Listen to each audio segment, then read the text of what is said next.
The hearing will come to order, and good afternoon to everyone. This hearing on the UN Relief and Works Agency, or UNRWA, its decades-long complicity in the most vicious forms of anti-Semitism, anti-Semitic hate, with a focus today on the so-called independent review by Ms. Catherine Colonna, will come to order.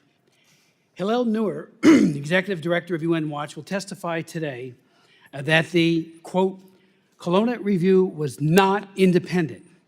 The verdict was determined in advance. He goes on to say, UN Watch has demonstrated in detail why the Colonna review was not truly independent, including because of the manifest bias and conflicts of interest of the examiners, and because both the UN and UNRWA declared the outcome in advance in a mandate explicitly designated not to objectively examine potential wrongdoing, but rather to reassure the donors, close quote. The revelations of recent months about UNRWA's complicity in the anti-Semitic atrocities of October 7th and the involvement in supplying Hamas and protecting its terror tunnels has been a dramatic wake-up call for a lot of people to the reality that UNRWA is one of the chief drivers of conflict between Palestinians and Israelis. This is the fourth hearing on UNRWA and related UN agencies that I've chaired in the past 12 months alone.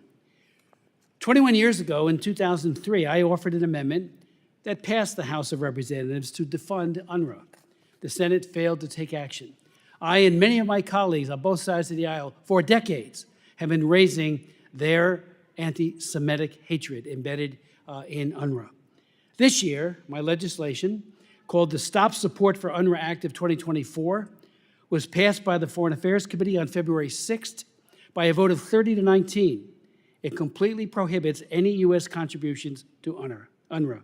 My legislation, however, made it absolutely clear that, quote, nothing in this act may be construed to preclude the provision of humanitarian assistance to any agency or entity other than UNRWA, to individuals or entities that also receive assistance from UNRWA, if the Secretary of State certifies to Congress that such an agency or entity, quote, one, does not promote, espouse, or affiliate with entities or individuals that promote violence, terrorism, or anti-Semitism, as such term is defined by the IRA working definition of anti-Semitism. And two, does not employ individuals who promote, espouse, or affiliate with such entities or individuals. The House report accompanying H.R. 7122, the Stop Support for UNRWA Act of 2024, very clearly and unambiguously summarizes the case against UNRWA and the due diligence by the Foreign Affairs Committee, including hearings prior to the markup. In March, the bipartisan foreign aid bill that President Biden signed into law included language prohibiting U.S. taxpayer funds to UNRWA through March 25th of 2025. Before the prohibition took effect, however, the Biden administration was already contributing nearly 30% of UNRWA's budget, about $1 billion. There is a pause. We don't know exactly what that means. We've been asking questions to try to determine what monies have flowed post-October 7th. But this progress, especially with the foreign aid bill, would not have happened without the hard work by a lot of people, including Chairman Mario Diaz-Balart, the chairman of the Foreign Ops Committee, and many of whom are in this room, most outstandingly by some of our witnesses. All three of you witnesses have made such an amazing, had an impact on what we do up here on Capitol Hill. You have worked tirelessly to research, document, and educate the world on UNRWA and its real relationship with terrorism, and as the major obstacle to peace between the Israelis and the Palestinians. So thank you, Mr. Lindsay. You were really the pioneer here with the analysis and expose you wrote in 2009. And thank you, Hillel and Yona, for your stellar work and the dedication in carefully documenting and informing us and the world about the anti-Semitic and destructive work of the UN and many of the NGO networks that the UN partners with. Thanks to your work, we have seen that shift. That vote that just occurred a few weeks ago would never have happened without the work that you've done. More and more people in Congress and the government are aware of the irreformable problems with UNRWA. It's by staying with this issue that Congress will effect change and eventually the effective elimination of UNRWA. When that happens, it will be a very good thing for all the peoples of the Middle East, whether Israeli, Palestinian, or any of the countries that maintain UNRWA institutions and missions. Our agenda for this hearing today is basically twofold. First, we have to examine the Colonna report, which was set up solely to whitewash UNRWA's record, and second, the U.S. funding to organizations other than UNRWA, which are affiliated to terrorists or otherwise promote violence against the Israelis. Regarding the Colonna report, it was in response to growing criticism of UNRWA, as well as the Israeli government's announcement that it had evidence that UNRWA employees had participated in the atrocities on October 7th, that the UN announced an independent, so-called, review of UNRWA. The mandate of the review, however, was restricted to UNRWA's neutrality procedures in order to avoid going into UNRWA's obligations to be independent and impartial, where it would have been impossible to hide its grotesque failures. Secretary General Guterres appointed Catherine Colonna, a former French foreign minister, to lead the review. Colonna has a long history of support for UNRWA and hostility towards Israel. Ms. Colonna tapped 3 organizations to conduct the review. All of them have similar histories, including of throwing defamatory accusations such as genocide and apartheid at the State of Israel. Senior officials connected to the report repeatedly stated that their goal was to, quote, reassure donors and to provide the donors with further cover. Yet the report is still interesting as another side of changed times. The authors felt it necessary to make some concessions and admissions. Most of the 50 recommendations are strictly small ball items to remedy management deficiencies, which already have been repeatedly brought to the public attention by our witnesses and other watchdog groups and ignored by UNRWA for decades. Yet the Colonna report concedes that UNRWA does not vet employees for connections or sympathies with Hamas or Islamic Jihad. The Colonna report concludes that UNRWA is irreplaceable and indispensable. As Mr. Lindsay says in his written testimony, it is simply not true that UNRWA is irreplaceable. In every UNRWA field of operation, the local authorities provide services to those of their residents who are not defined as Palestinian refugees by UNRWA. These local authorities, if UNRWA resources eventually were transferred to them, would simply expand their operations, close quote. UNRWA, the UN Relief and Works Agency, was set up to provide, by way of background, in 1949, to provide aid to refugees. 74 years later, it has kept going by the UN General Assembly. There are few signs of the original refugees left.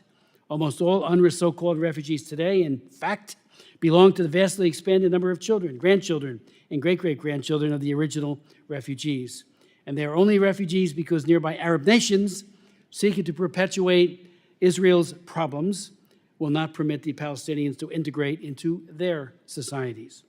UNRWA textbooks, curricula, summer camps, official media all exist to perpetuate the problem, inflaming them with hatred of Israel and the ideology of returning to their ancestral villages, where they will continue to wage war on Israel.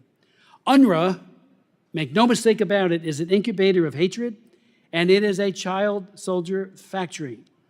Aspects of its propaganda are so twisted, I won't describe them here, but its publicity available materials encourage children to martyrdom as suicide bombers, the worst form of child abuse. UN Watch has published many pages of documentation on over 100 UNRWA teachers and their Facebook pages inciting to anti-Semitism, and praise to jihadi terrorism makes grim reading. UN Watch has also revealed that how, quote, as soon as news of the horrific slaughter broke, which was the live streamed on social media by some of the terrorists, the United Nations Relief and Works Agency staff immediately celebrated and justified it on Facebook, close quote. UNRWA bears a heavy moral responsibility for the perversity we saw performed by Hamas in its October 7th invasion of Israel. I think the best thing for Palestinians and Israelis would be for the U.S. to pursue a two-track strategy. First, continue down the path of prohibiting U.S. funding to UNRWA, and that is the path that the Trump administration took in 2018, and that my legislation reestablished after the Biden administration restored it in 2021, and then the full House, Democrat, Republican alike, passed the legislation that continued that and made it law. Second, the U.S. should develop alternative ways to deliver aid to Palestinians. International aid organizations that are rigorously vetted by our government to be kept clean of associations with anti-Semitic or terrorist associations. This brings us to the second agenda item, U.S. funding to organizations other than UNRWA that are affiliated to terrorists or otherwise promote violence against Israelis. Congress is not voting to prohibit funding to UNRWA in order to have aid to the Palestinians channeled through other terrorist complicit organizations. Yet that seems to be happening. I don't know why the Biden administration is permitting this, yet it has been unresponsive to concerns I raised about this last September. At that time, it became clear that the State Department awarded a grant to an organization whose webpage showed ample evidence of working with and celebrating senior leaders of the Palestinian Islamic Jihad and the Popular Front for the Liberation of Palestine, both of whom the United States government has designated as foreign terrorist organizations. We will learn today about other examples during the course of the hearing. One thing is clear: under absolutely no circumstances should the State Department be subsidizing an organization that promotes the killing of innocent Jews and terror attacks on Israel. I'd like to now yield to our very distinguished witnesses and thank them for making the trip to be here. In some cases, a very long trip. Hillel, thank you for traveling from Switzerland. And let me introduce our three distinguished witnesses. Beginning first with Hillel Neuer, an international lawyer, diplomat, writer, and activist. He is the executive director of UN Watch, a human rights NGO in Geneva, Switzerland. In 2018, McGill University awarded Mr. Neuer with an honorary doctorate of laws for his work to advance human rights and for being the voice for those without one. The university recognized Neuer as an innovator in creating global platforms for courageous dissidents and champions of human rights from around the world, and for being a passionate advocate for human rights, fighting tirelessly against discrimination, torture, and injustice. The Tribune of Geneva has described Mr. Neuer as a human rights activist who is feared and dreaded by the world's dictatorships. The Journal de Montreal wrote that Neuer makes the UN tremble. Israel's Ma'ariv, a newspaper, named him to its list of the top 100 most influential Jewish people in the entire world. Hillel Neuer is an acclaimed speaker who has testified often before the United Nations, the United States Senate, and the U.S. House. Then we'll hear from Mr. Yona Schiffmiller, Director of Research at NGO Monitor, a Jerusalem-based research institute. In his research, he is focused on issues related to the provision of humanitarian assistance, including the diversion of aid by terrorist organizations in Gaza and the West Bank. He authored and edited chapters of the 2015 publication Filling in the Blanks, analyzing misuse and diversion of aid in Gaza, as well as developments related to the 2014 conflict there. Yona also researched and has written on the nexus between terror-linked NGOs, and UN agencies, as well as the relationships between these organizations and donor governments.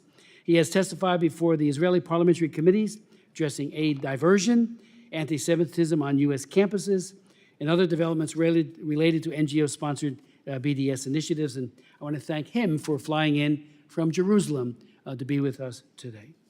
And then we will hear from Mr.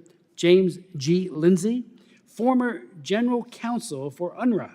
I'll say that again, former General Counsel for UNRWA, and a former visiting fellow at the Washington Institute for Near East Policy. He has served as a trial attorney and senior attorney advisor in the criminal division of the U.S. Department of Justice and as the Force Counsel and the General Counsel of the Multinational Force and Observers. And without objection, all of your full resumes will be made part of the record. Each of you very, very distinguished and learned, and we are grateful that you're here providing your inputs. Mr. Neuer, the floor is yours. Chairman Smith, thank you for inviting me to testify at this important hearing.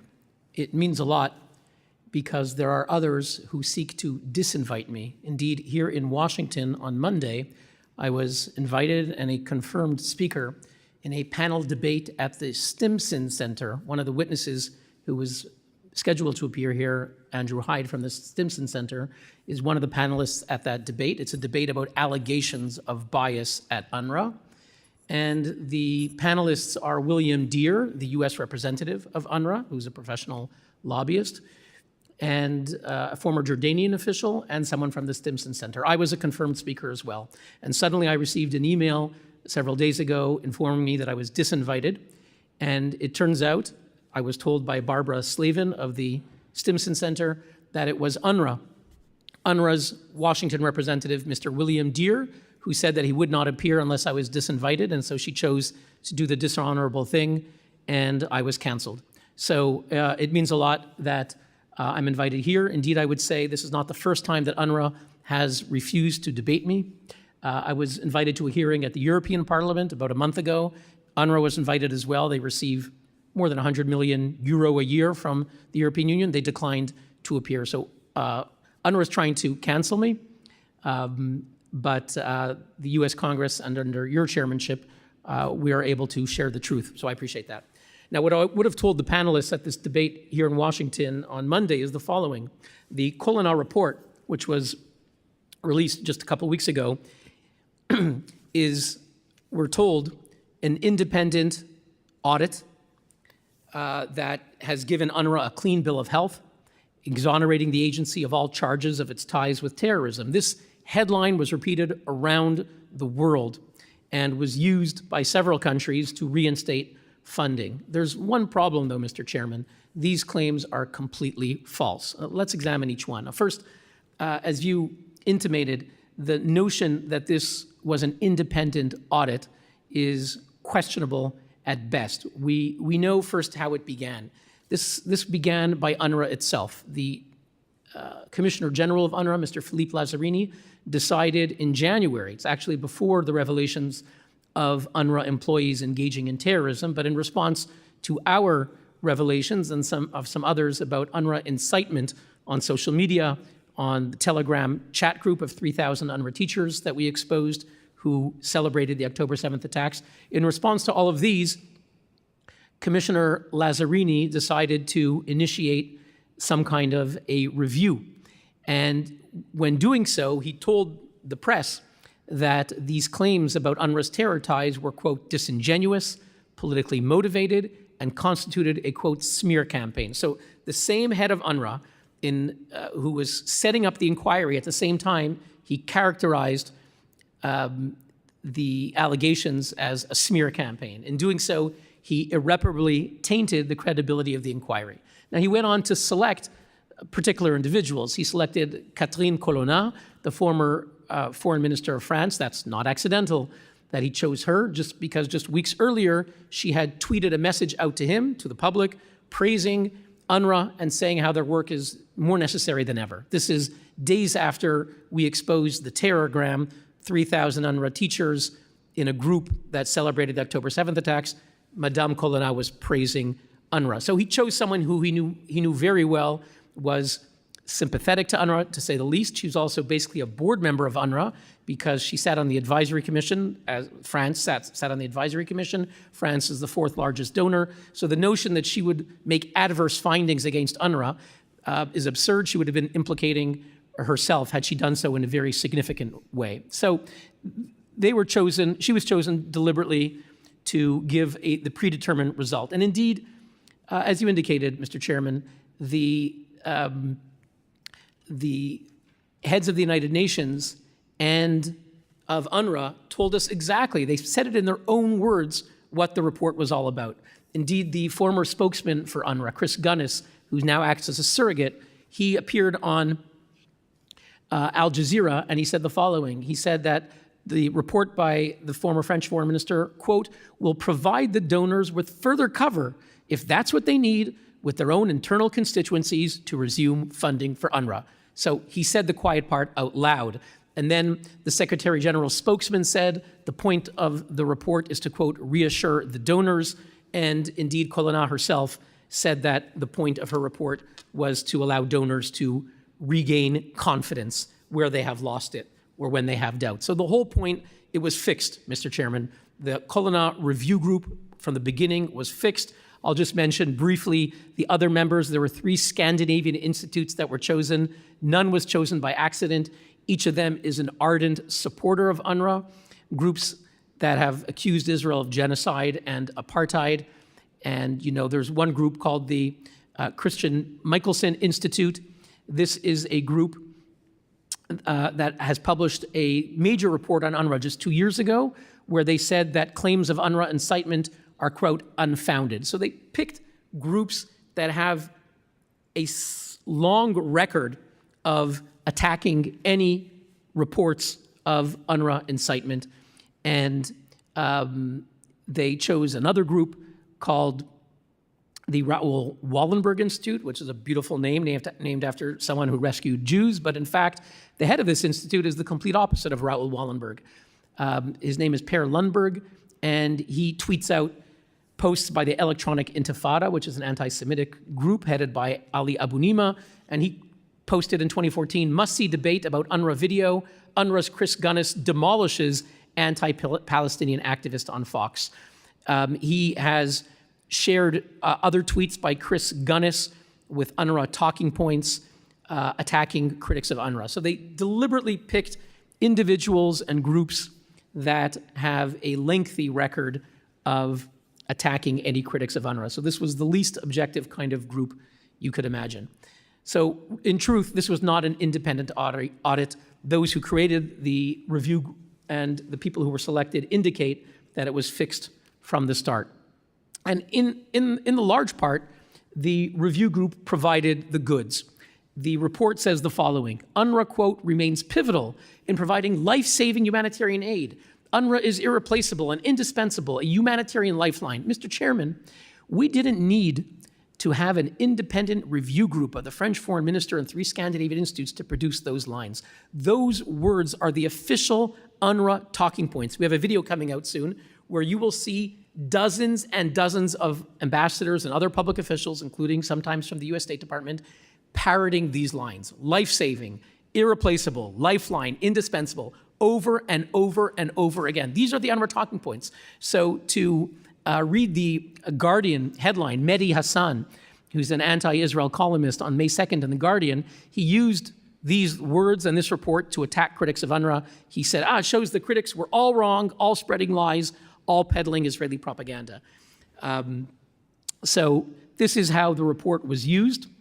It doesn't mean there aren't things in here that are useful. And I saw from Mr. Lindsay's testimony, there are certain things in here, despite the conclusions that they reached, which enabled Germany and Japan and others, indeed, that gave them the cover to resume funding. There are, of course, some things in the report that are useful. But, you know, this comes to the point that some of the myths about the report, the myth that we hear so often is no evidence was provided. Israel has never provided any evidence, we're told, about UNRWA complicity with terrorism.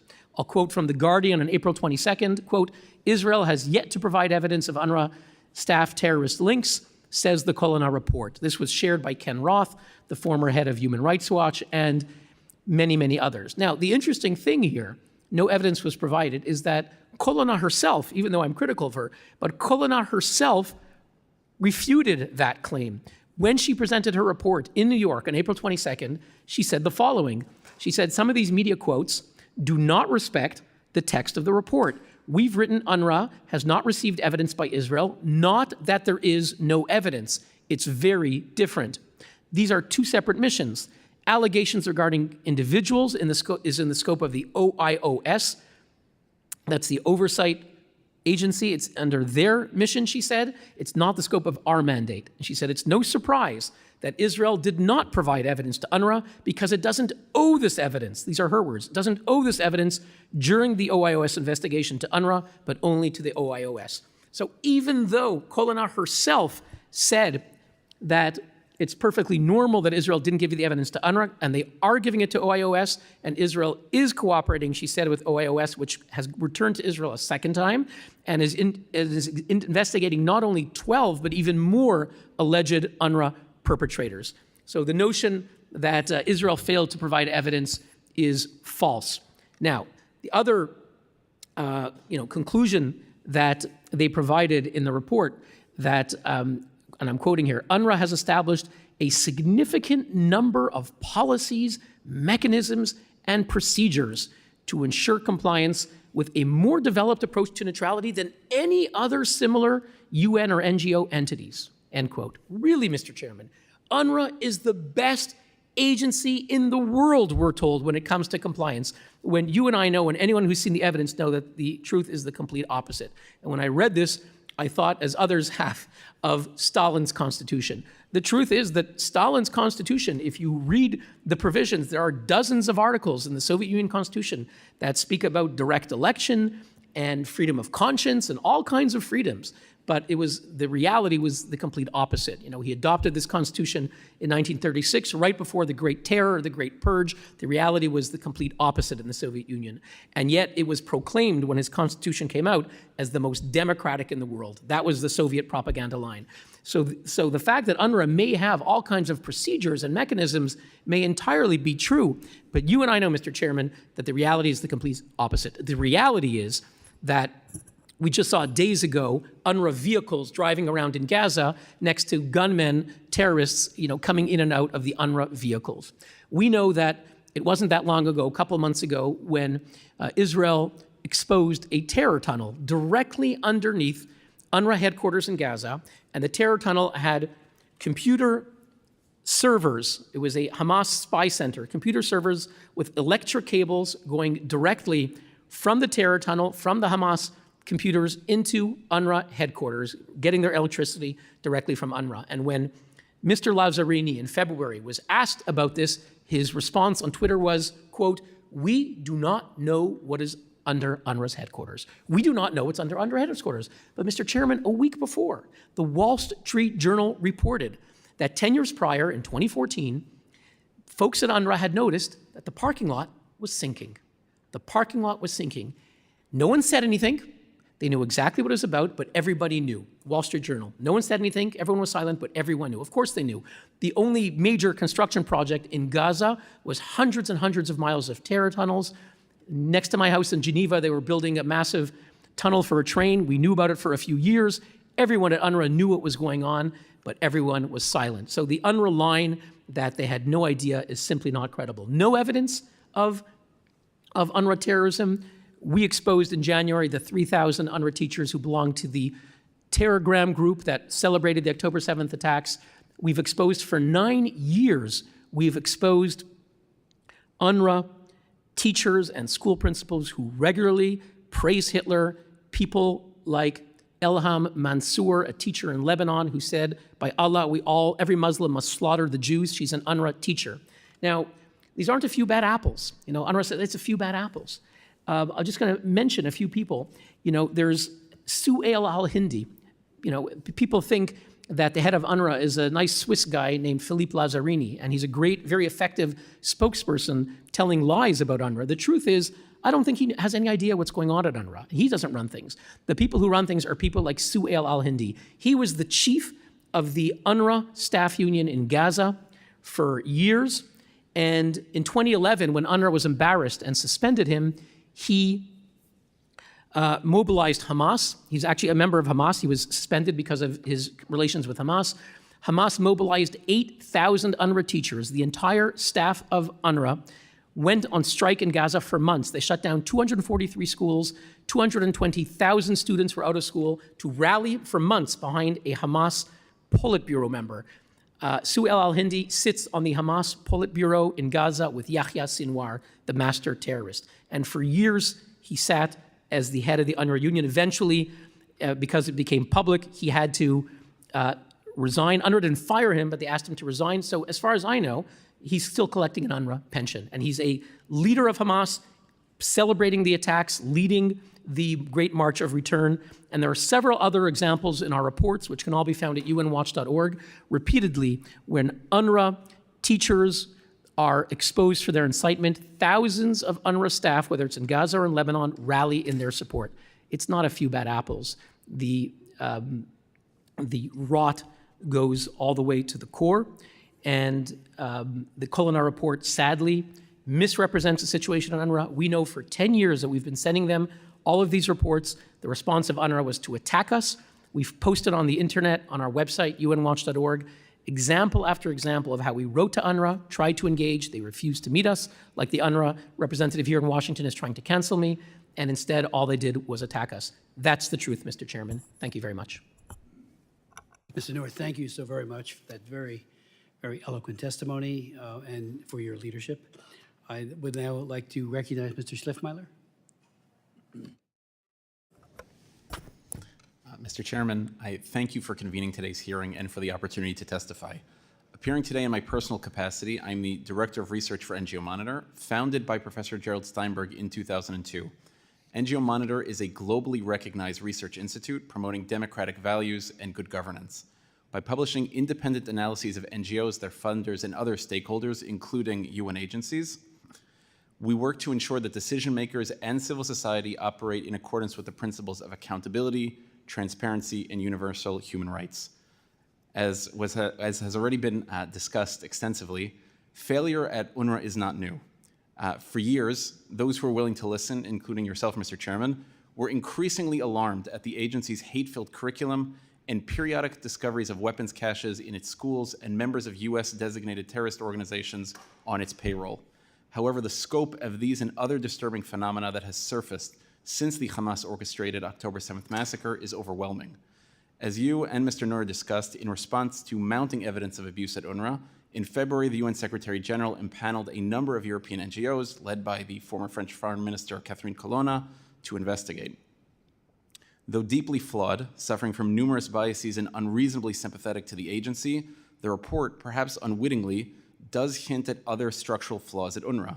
Described in greater detail in my written testimony, these include, for example, the presence of a coercive environment undermining accountability and oversight mechanisms in Gaza.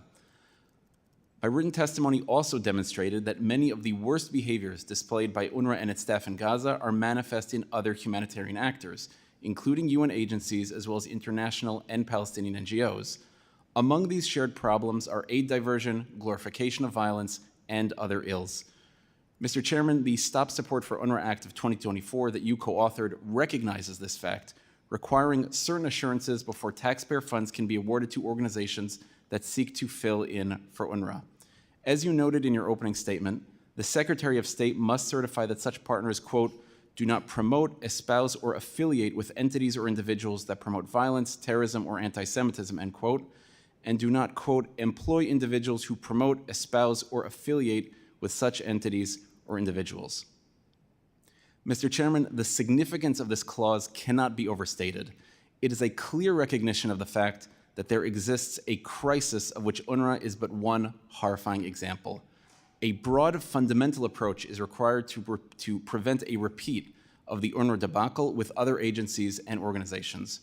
Rigorous vetting is required to ensure that U.S. assistance aligns with American policy goals and values, and to guarantee that taxpayer funds are not provided to terror-linked actors or to those that glorify violence and espouse anti-Semitism. In my written testimony, I presented instances in which U.S. vetting of Palestinian partners was insufficient, allowing taxpayer funds to flow to terror-linked organizations and to those that glorified violence. This included funding a Gaza-based organization in 2023 that openly called for, quote, armed resistance and hosted senior officials of the Palestinian Islamic Jihad, as well as to a West Bank group in 2022, whose head of the board attended a celebration of the anniversary of the founding of the Popular Front for the Liberation of Palestine, the PFLP, both of which are US-designated terrorist organizations that participated in the October 7th massacre. Moreover, a 2021 NGO Monitor report revealed several instances of US support for Palestinian NGOs that worked with children and teens, presenting convicted terrorists as role models, celebrating specific attacks on Israeli civilians, and other similar actions. With $180 million in pledged support for humanitarian activities since Hamas's invasion, it is crucial that US partner vetting be both well-conceived and expertly implemented. In my written testimony, I provided recommendations for vetting such assistance, including through UN agencies. Before discussing these proposals, however, let me state what should be obvious. The defeat of Hamas is a prerequisite for any day-after humanitarian strategy. This is essential not only to the safety and security of Israelis, not only for the prosperity of Palestinians, but to any hopes of fundamentally changing the context and environment in which humanitarian and development aid take place. Let me now broadly outline the recommendations included in my written testimony. Firstly, partner vetting must include an independent review of publicly available information regarding an entity's activities and statements and those of its key officials as they pertain to supporting US-designated terrorist organizations, glorifying violence, or promoting anti-Semitism.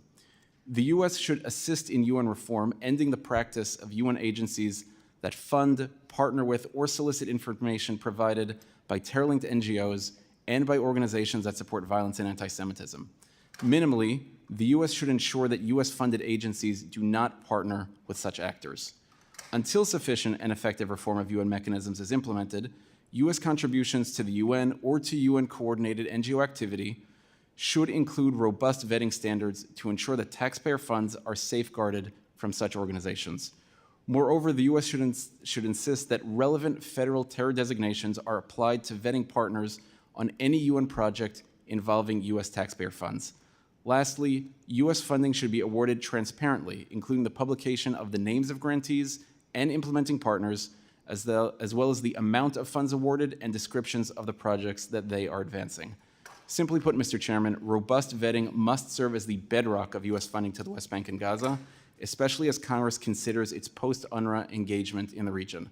I thank you again for the opportunity to testify, and I look forward to your questions. Thank you so very much for your testimony and for your leadership. And again, from your reports, past and present, we've been able to act on many of those, raise it with the administration. So again, I want to thank you for that. Mr. James Lindsay, the floor is yours.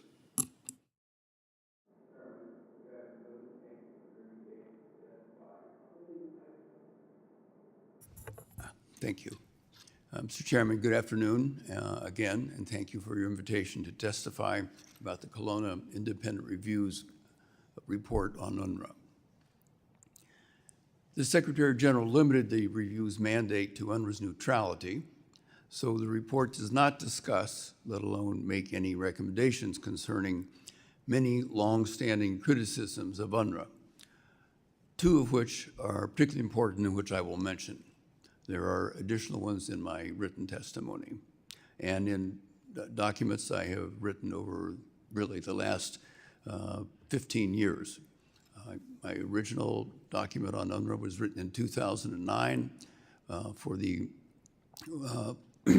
Washington Institute on Near East Policy, and that document, 15 years old, is still completely relevant because nothing has really changed.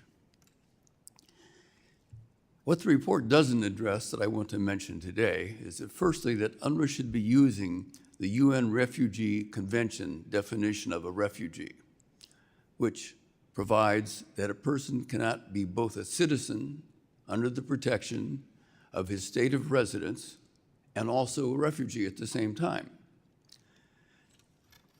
Adopting that definition would reduce UNRWA's claimed 5.9 million Palestine refugees by nearly a third.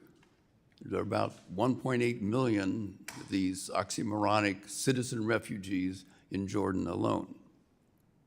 All of this would save a considerable amount of funding. Secondly, UNRWA should be vetting its Palestine refugee beneficiaries, at least some of whose criminal histories would bar them from being considered refugees under the UN Refugee Convention. United States funds should not go to any Palestine refugee identified as supporting terrorism. The report itself, even though its recommendations were limited to aspects of neutrality, and even though, as we've heard from previous speakers, that the review group itself was not 100% neutral, the report still came up with 50 recommendations, the majority of which, by my own count, approximately 37, reflect obvious deficiencies, obvious management deficiencies, things that, like the need for training, better coordination with other agencies, better enforcement of rules, employing more women as managers, things that any competent management team would have long ago addressed without prodding from an independent review. Some of those management deficiencies, and I'll mention two, the decision not to vet staff for terrorist connections when hiring or retaining them, and the decision not to remove anti-Semitic, anti-Israel, and violence glorification from education materials. These items, these things I've mentioned, are in areas fundamental to the operation of any UN agency, or they should be.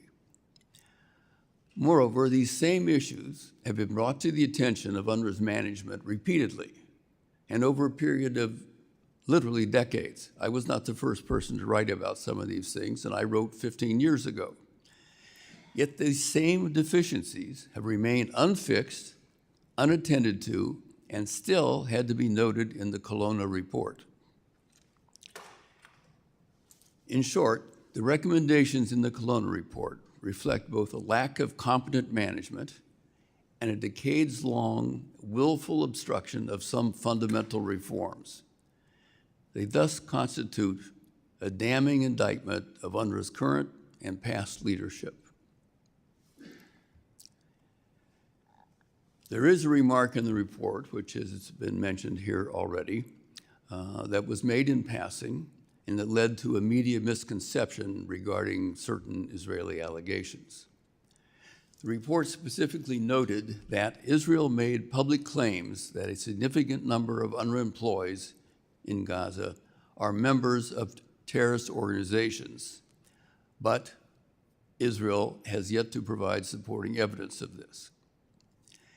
That quoted statement has been widely interpreted by the media to mean that UNRWA does not employ significant numbers of terrorists and/or terrorist supporters. That interpretation is certainly wrong.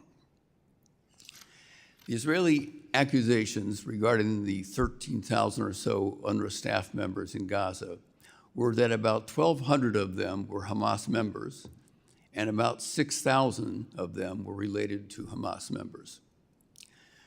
Those accusations actually ring true, given two well-known facts. Firstly, Hamas has significant support amongst the people of Gaza. For instance, a March 2024 poll by a reputed and well-reputed Palestinian pollster indicated that about 40 to 60% of Gaza residents are supportive of Hamas. Secondly, taking that pool of workers, for this is where UNRWA draws its employees in Gaza, UNRWA makes no effort to exclude from its hiring process persons with Hamas connections or sympathies. Other things being equal, from those two known facts, one could reasonably assume that approximately 40 to 60% of UNRWA's 13,000 Gaza employees are in fact supporters or members of Hamas, which actually is not that different from what the Israelis alleged.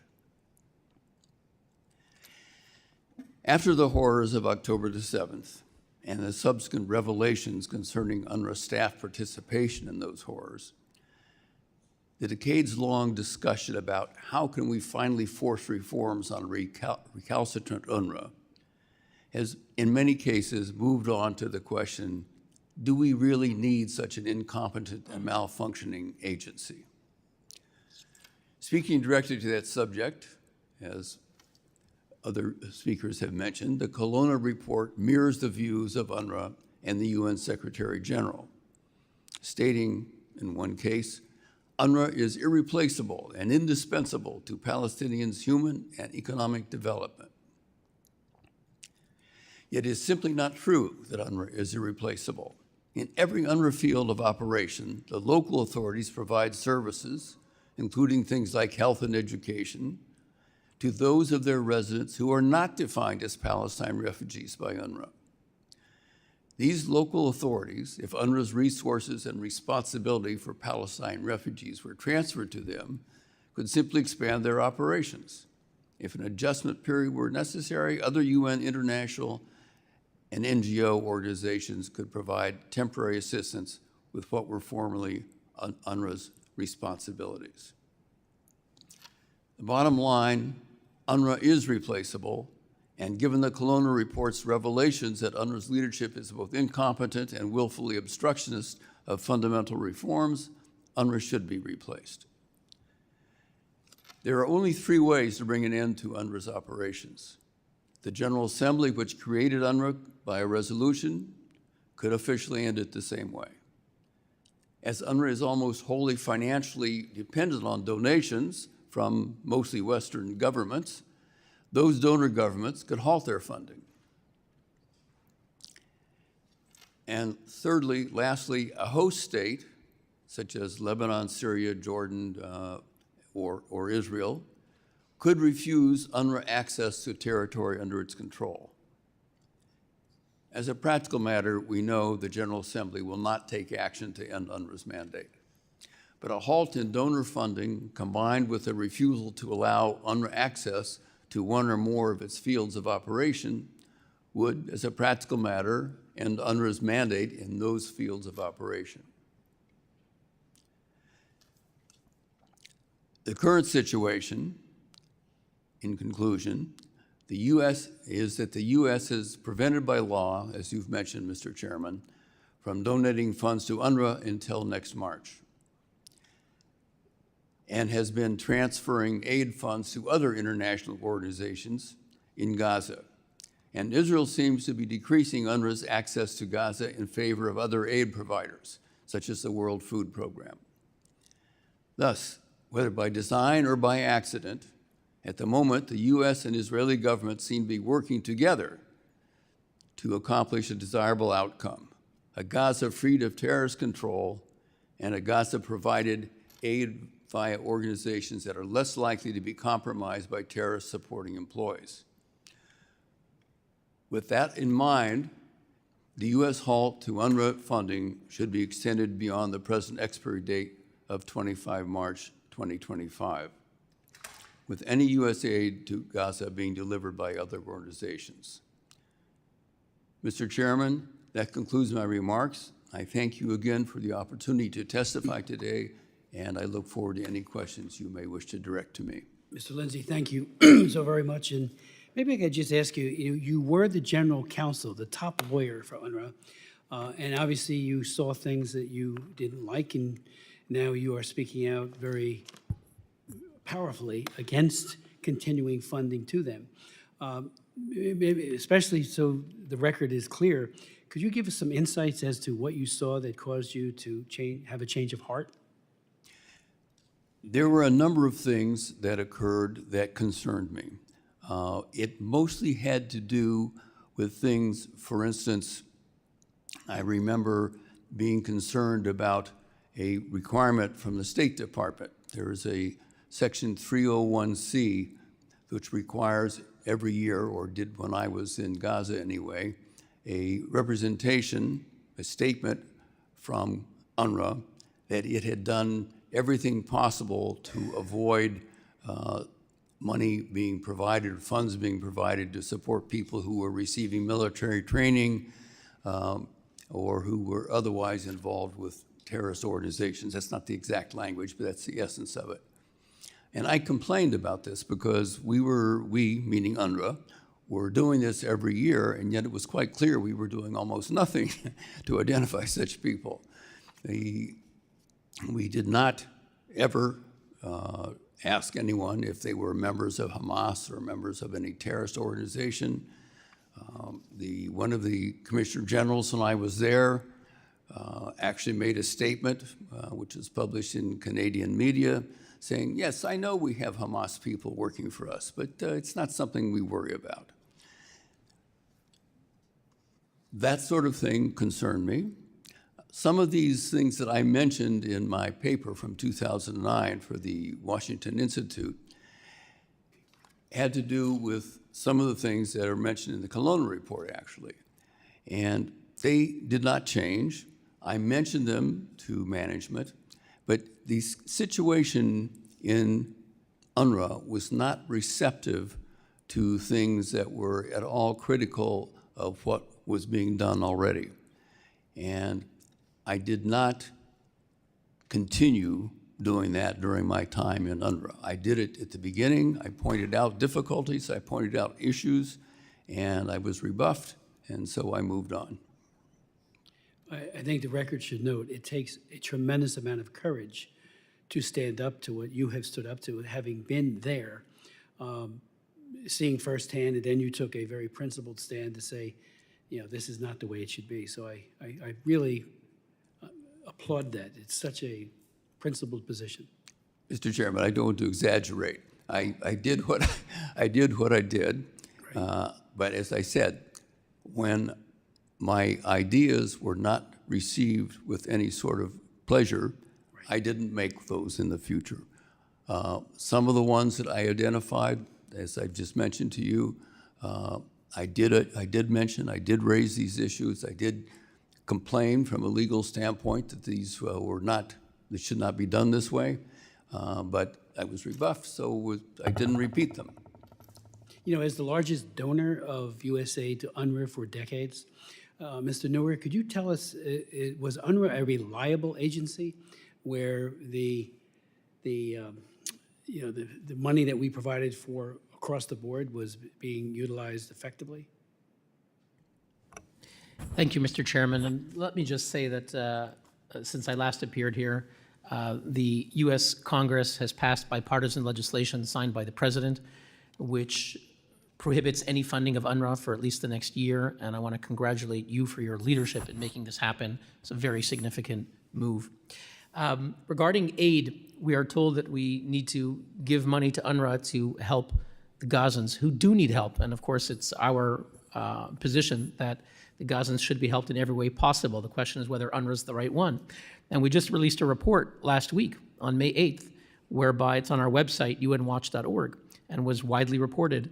UNRWA staff are stealing aid. They're selling it for profit, while those who report it face reprisals. This is based on numerous reports that have been published by Palestinians in Gaza in an UNRWA-related chat room. There's a former UNRWA official who runs a chat room, and there's, I'll just read out some of the reports that were made from Gazans. A gentleman named Dr. Izzat Shatat says, open thefts from UNRWA shelter workers.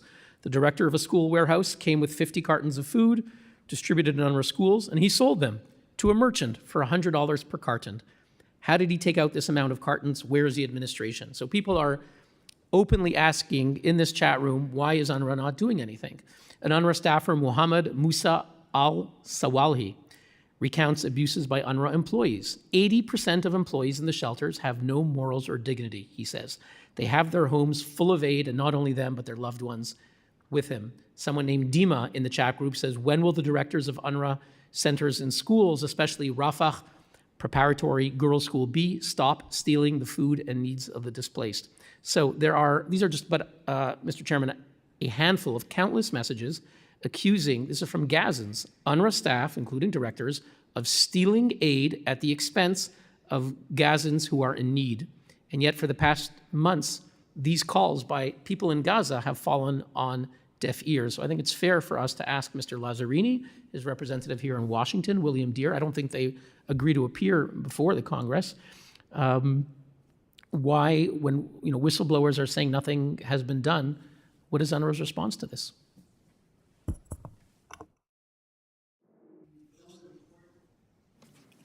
Which I've read very carefully, as you have as well.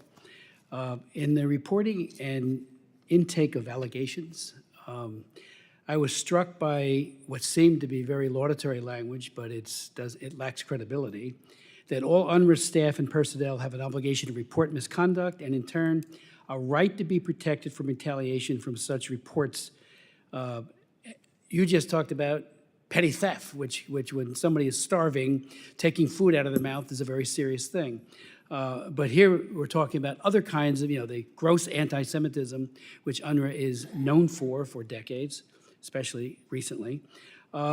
It said there were 21 alleged breaches per year. And I looked in vain in this entire report to see who made the allegation. It's almost like, turning yourself into the IRS, the Internal Revenue Service. Do you think someone's going to do that? If they bring an allegation, what happens? Do they get visited by someone who, from Hamas? What happens? There's nothing in here to indicate the disposition of these cases and whether or not there's an encouragement for whistleblowers. And just as a matter of historical memory, right here in this room, years ago, Dick Thornburg, our former U.S. Attorney General, made an impassioned plea. This was in the 1980s. I've been here since 1980. He said, we need whistleblowers and we need people who will speak out to investigators when there's wrongdoing without fear of retaliation. And the UN has failed miserably in that in general. In this room, when UN peacekeepers in DR Congo were raping little kids, I went over to Goma and met with the peacekeepers, and I met with some of the victims. And then I had 4 hearings on it. And what struck me was that my 3rd hearing was, even Kofi Annan did a zero toleration of any kind of human trafficking by any of his peacekeepers, but they had 0 compliance. It was one big sham. Now, fast forward back to here.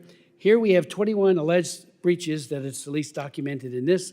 No idea whatsoever what became of them, how serious were they. And then you pointed out, Mr. Schiffmiller, that recent reporting has addressed the extent of Hamas's penetration into UNRWA staffing. Citing Israeli intelligence sources, on January 29, 2024, the Wall Street Journal wrote that, quote, 23% of UNRWA's male employees had ties to Hamas, and nearly half of all UNRWA employees, an estimated 49%, also had close relatives who had official ties to the militant groups, especially Hamas. I've read the Hamas charter several times. I read it on the floor of the House, portions of it, excerpts, where it says, if you see a Jew behind a rock, kill him. I mean, that is the most lethal, violent anti-Semitism. Doesn't matter who they are, a little boy, a little girl, man or a woman, kill them because they have to be Jewish. And now we have a situation where we have no idea from this report, but it makes it sound like, geez, they're on top of this. There's a reporting capacity. If we do, I would like to invite Ms. Colonna to testify here. I'd love to have her. I will. I'll send a letter and ask her to come and testify, give an accounting for the unbelievable lapses and gaps in this. And I do think it's a whitewash of the worst kind. And I am very concerned. And if you could speak to this idea of somebody coming forward, who do they talk to? Are they protected? And then what is done? And if it's found out that so-and-so said Hamas is doing this or doing that, or simple petty theft, what happens to that person? Mr. Chairman, I agree the report in too many ways does not capture the reality and seems to be indifferent to reality. Indeed, in Gaza, when time and again, and this they do address maybe for the first time in an official report, that the staff unions are often run, they say, by political parties, well, terrorists.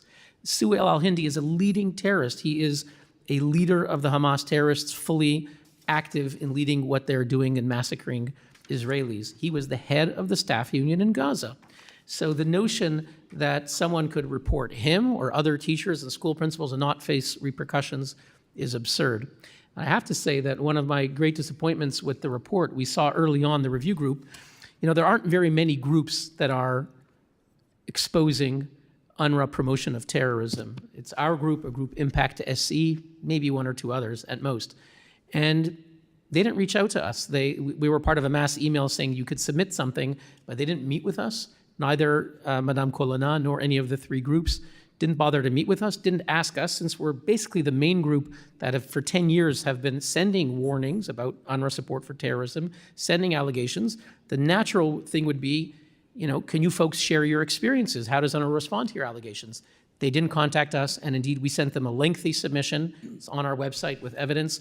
There's no reference to it anywhere in their report. So in our experience, as you said, Mr. Chairman, the review group did not seem to be interested in really capturing the reality. They looked at superficialities, again, talking about procedures and mechanisms and policies, like the Stalinist constitution. That's not very serious. Mr. Schiffmiller, would you want to speak to that? Certainly, Mr. Chairman, I would just add that these sorts of pressures that we see, we talked about whistleblowers and the ability to come forward, and as you said, is anybody going to turn themselves into the IRS? We've seen this happen elsewhere in Gaza. It's not just an UNRWA problem. So a couple of years ago, the director of Gaza Operations for World Vision, which is a multinational, very, very large humanitarian aid organization, was convicted of diverting aid to Hamas, aid materials and funds themselves. And one of the things that emerged from his conviction was that there was a whistleblower in World Vision, an accountant that worked in World Vision in Gaza, who was concerned about the diversion of funds, reported this to his superiors, and he was then fired. Not only was he fired, he was then arrested by Hamas, interrogated by Hamas, and the materials related to that interrogation were found on the computer of the World Vision employee in question, who was later convicted, suggesting very, very clearly that when you have Hamas control over a territory, and you have organizations that are operating there, and you have Hamas operatives operating within those organizations, it becomes nearly impossible to advance any sort of accountability, any sort of oversight within the organizations. And again, this is unfortunately not an UNRWA problem, or it is a problem at UNRWA, but it's not an UNRWA-specific problem. This is something that's endemic to organizations that are operating in terror-controlled areas. Let me just ask you, in the Colonna report, it talks about neutrality of staff, part of this whole neutrality narrative, but it admits UNRWA faces challenges due to increased politicization among its staff affecting its neutrality. I mean, we know that that's a problem, but they say it here. Then they have, update the neutrality framework, all this gobbledygook talk, and yet they do at least acknowledge that they're facing challenges as it becomes much more politicized, and I would say much more hate-filled and anti-Semitic.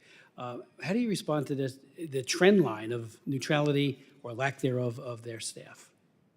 Well, I think that, again, this is an issue that is related not so much to UNRWA specifically, but to the environment in which UNRWA is operating. When you have a territory that is controlled by a terrorist organization, that necessarily brings pressures on any institution that's operating there.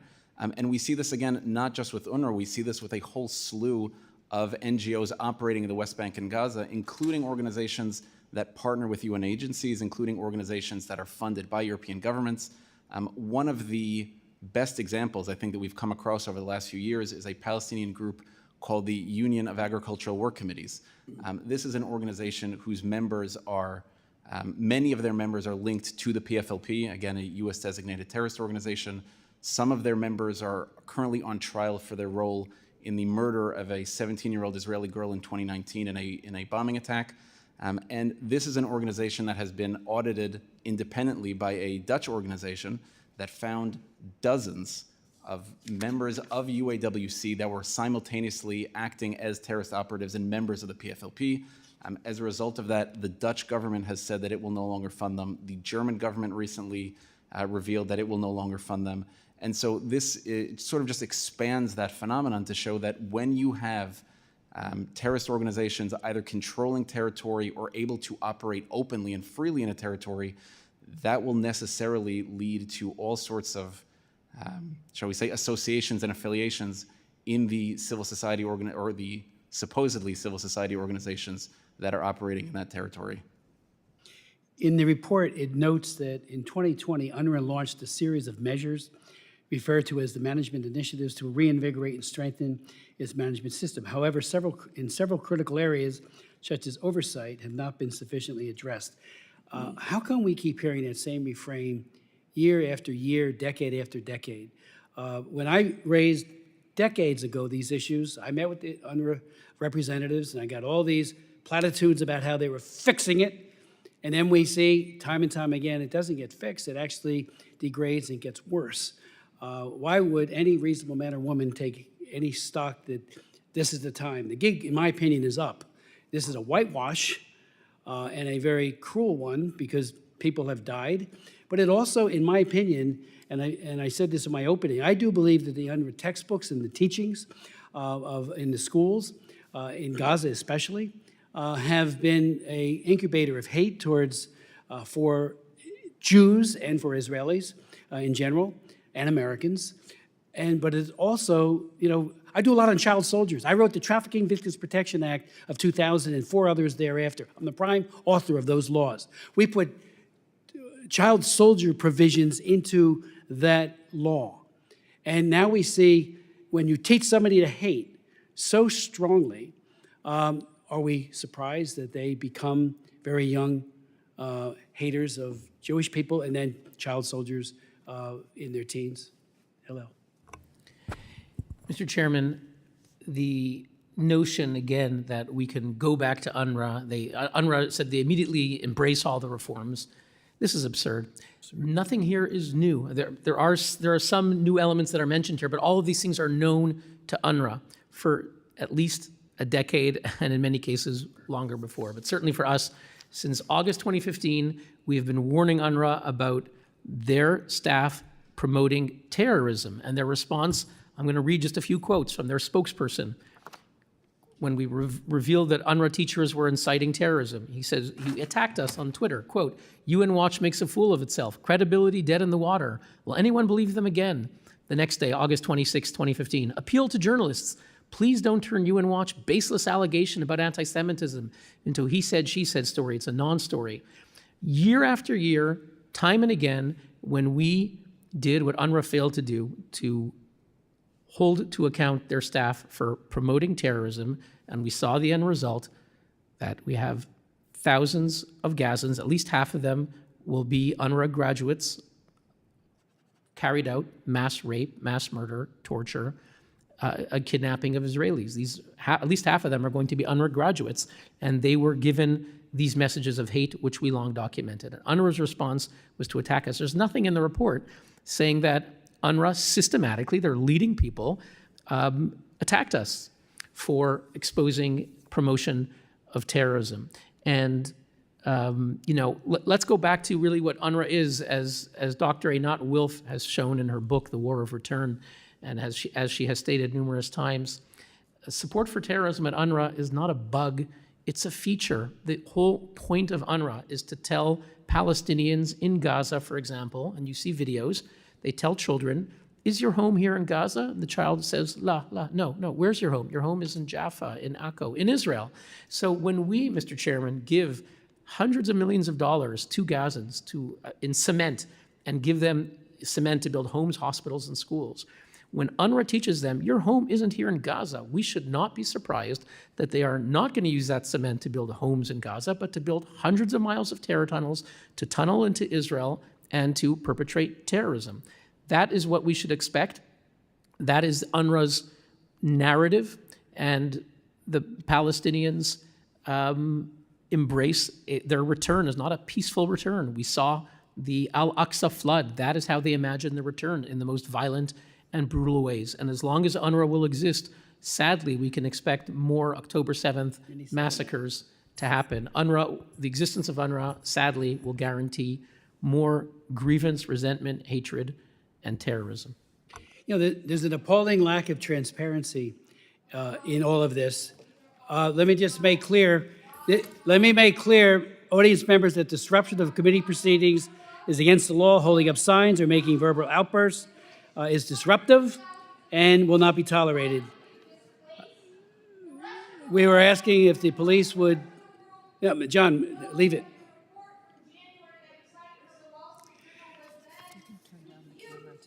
Yeah, where?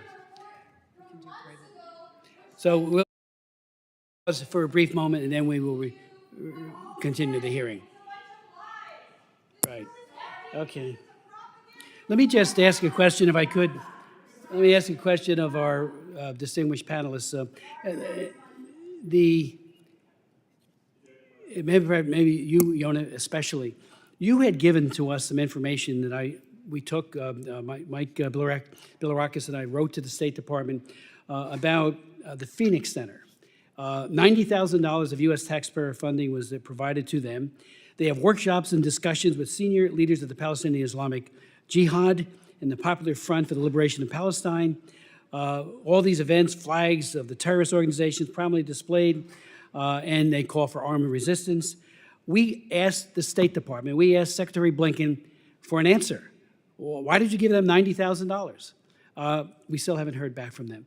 I appreciate that you made us aware of that, but if you could maybe elaborate on that kind of funding. Hopefully it's over, but it's just very disturbing. Well, thank you, Mr. Chairman. I agree that it is very disturbing, and it's disturbing for two reasons. The first is, of course, it should never have come to pass that U.S. taxpayer funds were distributed to an organization that openly calls for a third intifada, for armed resistance, and openly works with and gives a platform to members of a U.S. designated terrorist organization, in this case, Palestinian Islamic Jihad. The second reason, however, why it's disturbing is that all of this information, all of the incriminating information was public. It all existed on this organization's own website, or on, in certain cases, there were statements that were made public by members of the organization. And so proper vetting, simple basic vetting of an organization like this should have discovered this type of material. And that gets to changes that have been made over the last few years in the way that USAID conducts vetting. There was a push a few years ago by an organization seeking to change USAID vetting that got the agency to change the guidelines, the regulations for how second-tier partners are vet. And previously, until changes were made in May of 2020, if you were a USAID-funded organization that wanted to work with a secondary partner, in order to satisfy anti-terror vetting requirements, what you would need to do is you would need to consult available public information and make a determination as to whether or not this organization was up to US standards when it came to anti-terror vetting. That standard was then changed and narrowed, made a little bit more legalistic to say all you need to do is consult the OFAC list. Now, obviously, OFAC is an important tool and an important resource in the fight against terror funding, but OFAC is looking at a very narrow set of parameters. They're looking at whether or not you're engaged in terror financing, whether or not the organization itself is producing weapons and explosives and things of that nature. They're not looking at every single Palestinian organization operating in the West Bank and Gaza to see if they're promoting incitement and hatred and violence on their websites. And so when you have a very narrow, very legalistic view, you're going to miss these sorts of materials. And that's why we feel that it's crucial that publicly available information, the types of information that organizations are publishing, that they're putting out themselves, should be part of the vetting process and should be part of the review process to ensure that organizations like this aren't funded again in the future. Let me ask you, in the report, it says the chair recommends that there be a ban of any hate speech inciting to violence and/or anti-Semitic references from host country textbooks. In the meantime, stop using such material. That's an admission that, one, it's happening, and that kind of admonishment is what we often got verbally when we would talk to UNRWA officials. Oh, we want it stopped, and then it continues and even expands. I thought that was quite an admission where they are saying, go and ban it now, because it's not banned now, if you want to speak to that, because it's very disturbing about the textbooks. I had a hearing once here, and we had a person with a pile of textbooks, and he read from them. And he said, this is what these young children have imposed upon them in these UNRWA schools. And not only was it anti-Semitic and anti-Israel, it was anti-American. So it's been a common thread for, as you pointed out, all of you, for decades. If you wanted to respond to that. I also would ask you, this report, I hope, doesn't become the template for the Biden report pursuant to the pause, where we get a whitewash again that uses, like I said, this as a template for how they might respond to it. And, I called from the start, and I'm not the only one, for a top-to-bottom review of UNRWA. I mean, a real probe, not some superficial thing that this turns out to be. And we didn't get it, and I hope we don't get it from the Biden administration. Top-to-bottom review, your thoughts on that?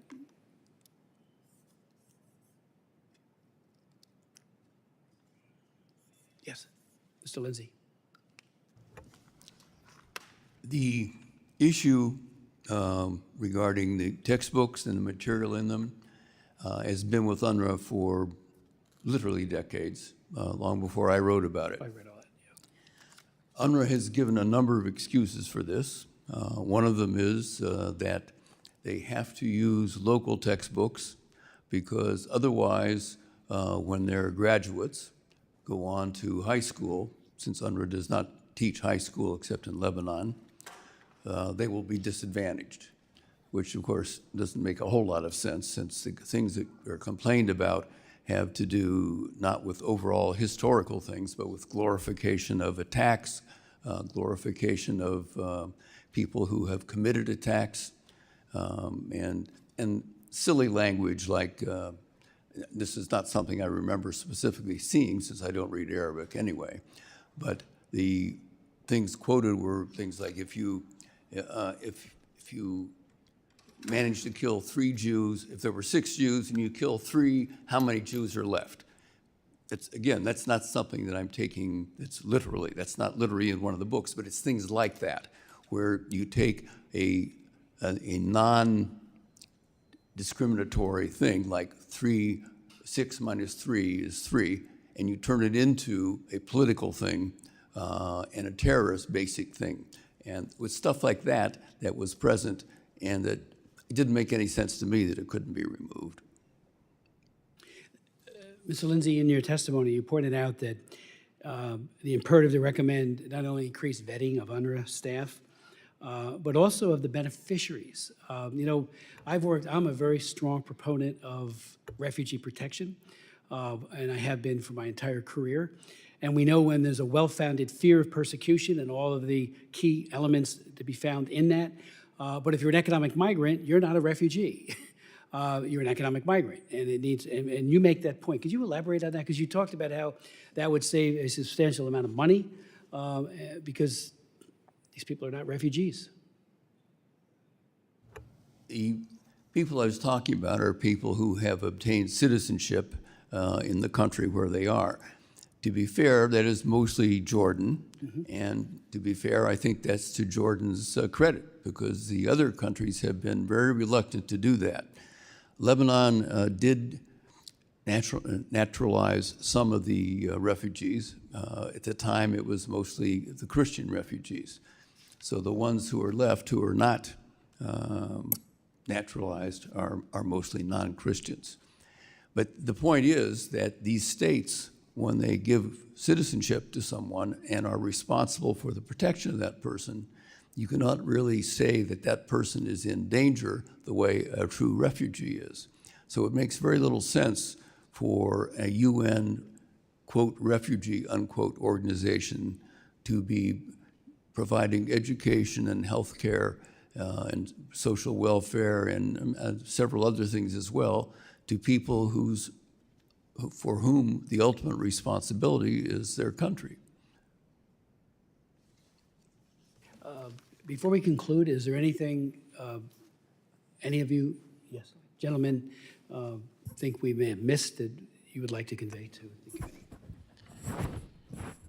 Mr. Chairman, you mentioned the administration, and I was concerned that in statements made in New York and in Geneva in response to the Colonna report, we did not hear from the administration the obvious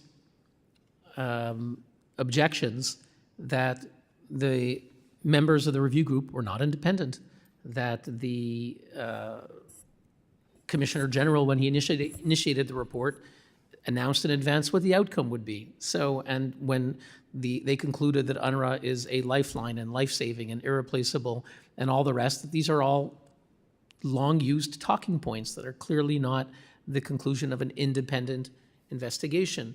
The administration should be saying this. The administration should be objecting, but they didn't. They said they took it seriously, and even they told the United Nations, we're very proud.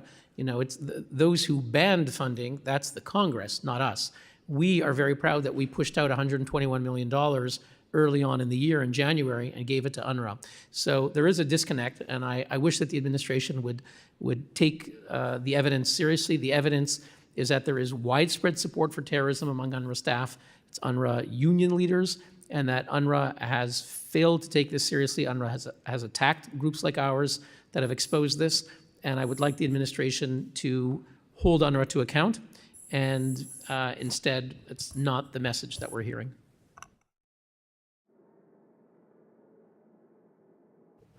Mr. Chairman, the one thing I would like to do really, I think, is to reemphasize what Mr. Schiffmiller has said about the nature of a totalitarian government or a terrorist government, which is what you have had in Gaza since 2007. It leads to no one being able to provide whistleblowers, because anyone who does is treated very severely. And it also means that the education systems on the ground, and this would include the the UNRWA education systems are going to be dominated by the terrorist people. So even if you have a teacher who is not a member of Hamas, who is not a supporter of Hamas, that teacher is going to be terrified to teach anything other than what Hamas says that she must teach. If she does what, let's say, the UNRWA people say, and the UNRWA people make these nice documents that say, this is what you're supposed to teach.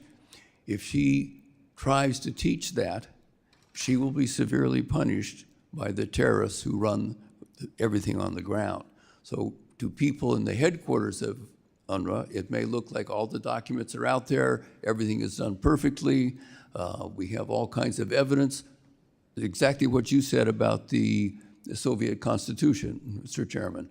It's the same thing. What happens on the ground has very little connection to these sort of ethereal ideas that people think have some meaning, but they have no meaning on the ground in a terrorist state. Thank you. Thank you. And that's from we have some media who are watching this remotely, and that's from the man who was the General Counsel of UNRWA. I mean, that is so profound. Thank you. Yoni? Mr. Chairman, I'll just add, much of our back and forth focused on the issue of vetting and how the United States ensures that the organizations and agencies that it's partnering with are groups that are not linked to terrorists, don't support terrorism, don't espouse anti-Semitism. One of the phenomena that we have come across, and that's been very concerning to us at NGO Monitor, is that there is a very concerted, very, very strong effort on the part of a number of organizations within the humanitarian community to try to downgrade and to try to blunt anti-terror vetting procedures. And this sort of takes two separate tracks. One is to allow as much contact and as much engagement with terrorist organizations as possible. And you see this in publications put out by the Norwegian Refugee Council. You see this in publications put out by OCHA, by the UN's own Office for the Coordination of Humanitarian Affairs. And secondly, you also see a very, very strong push to deny vetting of beneficiaries. So I mentioned the Norwegian Refugee Council. Just a few years ago, the head of the NRC at a conference that was convened by the French Foreign Ministry said we need blanket humanitarian exemptions, no vetting of ultimate beneficiaries. And you see that in a number of pieces of literature that the NRC has published, this call for saying there should be no vetting on what they call non-humanitarian grounds or political grounds. Even saying at one time that, the fact that somebody may or may not be a member of a designated terrorist organization, that does not focus, that should not be a part of the humanitarian needs assessment when funding is distributed. And this is an organization that receives hundreds of millions of dollars from the US government. And so when you see that level of influence, when you see that type of ideology, it is an important, I think, obstacle that needs to be considered when we talk about improving vetting, is not only how do we develop and how do donor governments develop the proper methodologies and the proper procedures, but also understanding there is a lot of opposition that exists to these sorts of pushes from within the humanitarian community. Thank you. I'll just conclude with this. It is disappointing in the extreme, Mr. Neuer, that you provide all of this information and documentation submitted to Colonna for her report, and you don't even get the courtesy of a acknowledgement of the data. Certainly, it might have been just thrown in the local wastebasket or shredded. And I find that appalling. You got to receive information from all sides to make an informed decision. Let me also say that this report, when I read it at the end of April, I was shocked. It is surface appeal arguments. We live in a world where people are very good at spinning surface appeal argumentation. That's all this thing is. It lacks intellectual honesty. It is a whitewash. And I will invite Ms. Colonna to come and testify, and don't think there's not precedent for it. When I was fighting against the abuse by UN peacekeepers in DR Congo, I had 4 hearings. 2 of them, we had people from the United Nations come down. Jane Hall-Lute, who did a magnificent job, frankly. She had worked in our government, but then worked at the UN on trying to stop the exploitation of little children by the peacekeepers in and around Goma. So, I don't want to hear that they can't do it or they don't want to do it. We can do it right here, and I will invite her by way of letter immediately. So we will have hard questions for them. Again, no more surface appeal. No more whitewash. The hearing's adjourned.